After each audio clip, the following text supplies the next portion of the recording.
Greetings, everyone. Welcome to Circulation 4. I am David Summersong. We have spoken about the human body in numerous pictorial ways so far.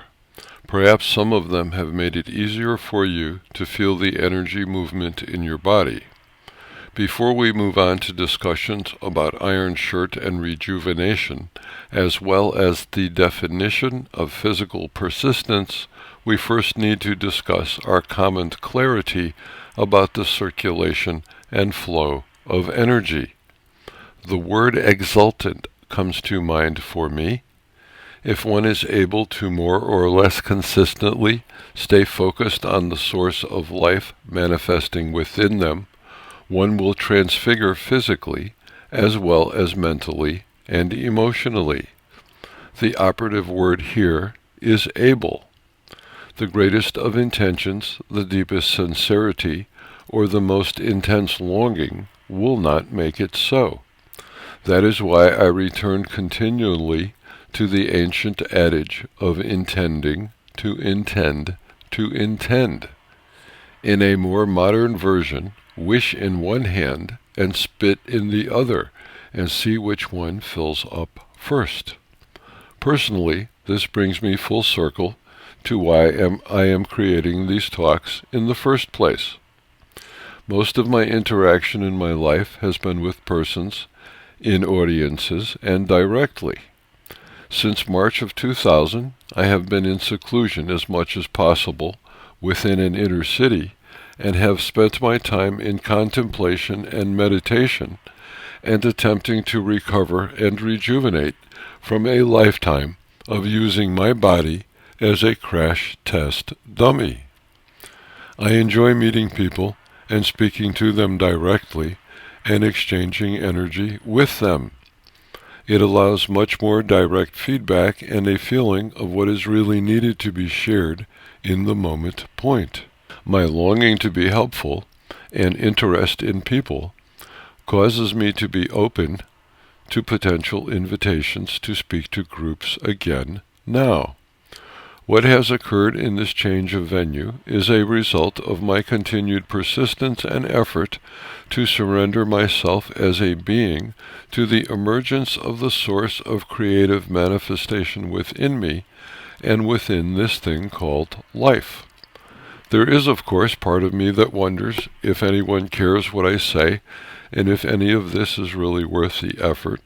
However, what resolves the feeling for me is that I do not do this because I expect a result or feedback.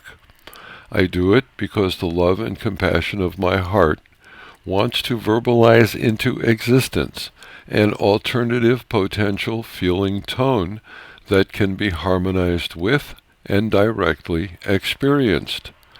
Most persons have a loose understanding of how radio works. There is a clear, steady carrier signal that carries no information, it simply maintains the focus.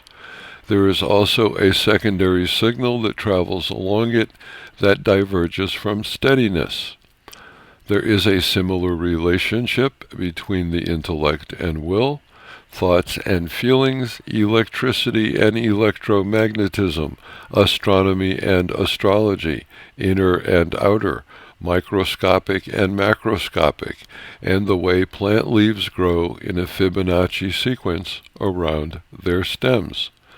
So let me suggest the potentiality that your personal radio station has become contaminated by parasitic signal overtones. It is as if groups of people are speaking to you inside your head, directing your life without giving you room for your own thought or personal process.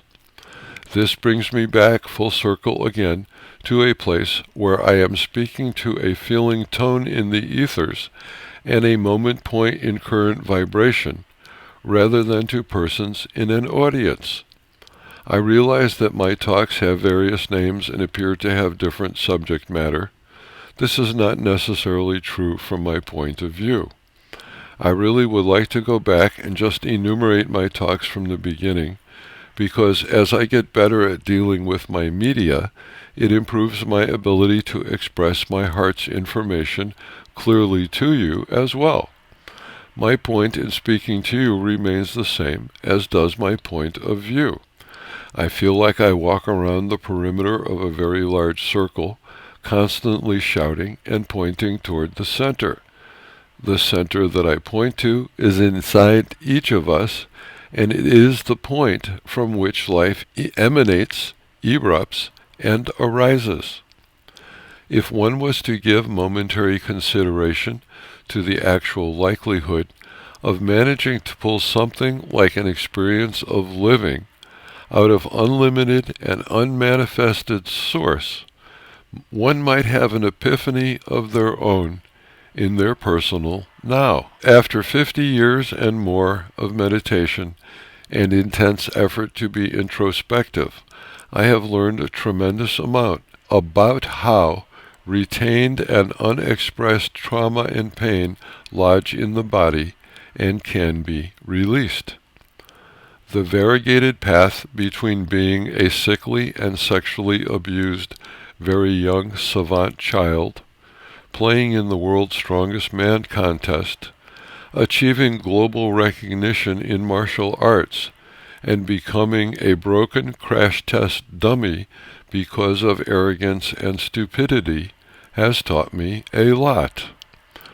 What all this has to do with circulation will become more obvious as we begin to speak about iron shirt techniques and non-medical human cellular rejuvenation. If I was able to converse with a fish and ask it the question, "What is water?" what sort of an answer could I expect to get? Well, water is everything, mostly. We are in the same predicament when we try to discuss the unseen and the unknowable. From a scientific point of view, everything ultimately is energy with intention, definition, and opinion. Additionally, possibly, shape, size, and other physical characteristics.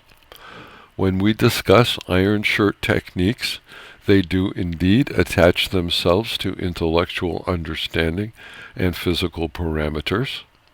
For the understandings on a physical, physiological, and mechanical level to make any sense or really matter in the long run, a higher level of understanding is required.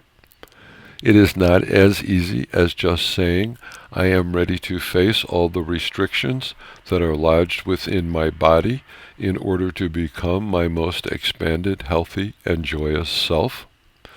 This brings us back yet again to one of my circular starting points. I have always said, those who can, do. Those who can't, teach. If I had total command of the understandings and energy points that I can reach at times and vacillate in and out of like a hummingbird looking for an invisible perch, I would have done something more obviously gracious on a global scale than I have been able to achieve so far. Law of attraction and its copious entourage of books and articles that say the same thing were all derived from the earliest wisdom of intending. One has to be able to focus clearly and often on a desired outcome for intentionality to be effective. Spiritual advice has suggested the conundrum of losing one's life to spirit in order to save one's life. Most persons who are old enough to stand erect already realize their precariousness in existence. It goes without saying that everyone desperately ignores their deepest fears and refuses to see how tiny they really are in the cosmic vastness. Since most people succumb to the imprinting and conditioning offered by the patriarchy to further diminish and deny them, the situation often feels hopeless. How is this circulation? If we can't find and self-define our energy flow, we will be unable to use it advantageously. This brings us to a point where we can begin to understand how our prior electromagnetic experience has lodged in our bodies and what flashbacks have to do with it. We all have traumatic experience at various levels of public or private abuse. The end result on individual lives as a result of experience has to do with how deeply we are penetrated and or imprinted by our perception and understanding of what actually happens to us. Aging is a demonstration of a person's inability to reduce or remove the static cling of prior experience. Flashbacks and memories are the body's efforts to clear the electromagnetic feces which result from emotionally digesting what one has feelings about but has been unable to express verbally in order to recover their lost energy. For the people who are on earth at this time with purpose in their lives beyond participating in the quay of busyness that can be likened to the dash generally found on tombstones, the necessity to recover their energy and fragmentation from past lives, empathies, causes, associations, delusions, denials, and other escapist behavior is paramount. Interestingly enough, this brings us back to wishing, hoping, and longing. If our longing is deep enough and strong enough, we will recognize that our current situation must indeed move us to tears. Those tears will wash our hearts free, cleanse our vision, and help us understand the power of our true intent. As we come to understand that all of our hearts are pure, and that we have as individuals and a species become entirely and utterly damaged by the experience of existence, we will be liberated from the heavy weight of our concepts and free to exist in whatever form we choose or not. Some of us have been able to persist and to reoccur. Other creatures, unable to differentiate effectively enough in order to individualize, return their drop of energy to the cosmic sea. The power of the energy coming to Earth from the sun and stars is continually increasing in volume as well as frequency. The demands on the human mechanism to keep pace require changes, growth, and evolution in our neural mechanism and our physiological response to it. As we understand more about circulation both within ourselves and in the energy spheres around us, we will have more immediate, direct control and influence over the experiences that we choose to project in front of us. If you intend to feel yourself more and to grow in personal authority in your own life on a breath-by-breath basis, my intentions toward you will have been successful. For myself, I will continue to intend to